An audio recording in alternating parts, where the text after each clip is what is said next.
Peggy 16. Iron Harvest is an alternative take on the history of the 1920s. Taking inspiration from this time of industrial change, Iron Harvest's fictional states and characters find themselves in the aftermath of the Great War. Huge diesel-fueled machines, invented to serve humanity, have only lifted warfare to another level, and mankind has had to realize that the war that was supposed to end all wars has ended nothing. The Empire of Saxony is located right in the heart of Europe.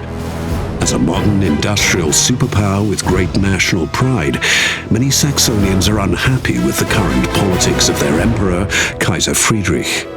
He has agreed on a truce with his cousin Tsar Nicholas and is working towards a peace treaty.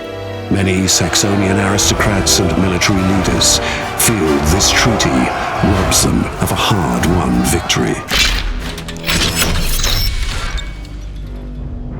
Once upon a time, deep in the old rainy forests of Saxony, Saxonian engineers created frightening war machines and named them after creatures of dark fairy tales. Their technologically superior and cruelly efficient creations inspired shock and awe in everyone who met them on the battlefield. Meet the SLL-33 L. König. He drew his name from a creepy Saxonian poem of a rider in the dark, haunted by this fierce creature. Representing the most powerful artillery unit of its time, the massive construct is not in a rush to get into firing position.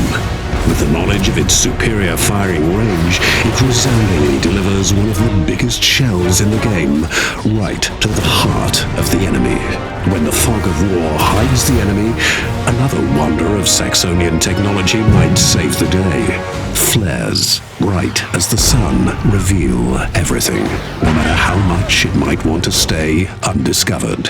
Which comes in handy for the next fearsome beast, the PKP-17 Eisenhans. Like in the eponymous legend of a gruesome titan, the massive exoskeleton gives these troopers a scary appearance.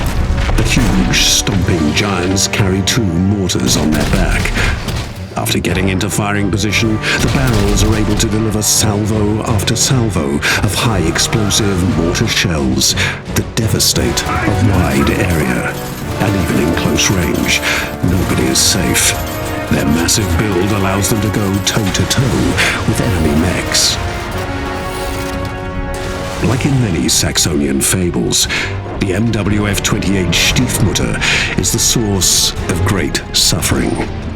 The weaponless appearance of this machine might confuse unseasoned soldiers until, suddenly, it releases a horde of highly explosive mono-wheels. They lock on their target and will not give up until they dispense their devastating package upon their desired victim.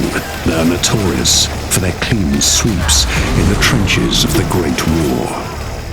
Gunther von Duisburg is a highly decorated veteran of many battles, a close friend to the Kaiser himself. Equipped with his unique battle mech Brunhilde, named after the beloved wife of one of Saxony's biggest heroes, his presence on the battlefield alone has turned the tide more than once.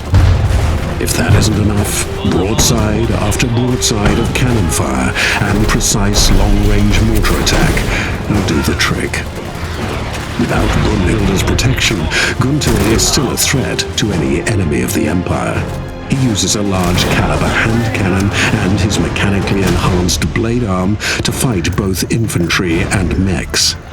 By his side are his 2 inseparable companions, the dire wolves Tag and Nacht, silent and deadly scouts. Saxony, the once proud and strong empire, is shaken to its very foundation. The old Kaiser fights against the fall of his Reich, besieged by enemies to the east and from within. Secret forces see an opportunity to topple the monarchy and seize power. A battle for the soul of Saxony and the future of Europe begins.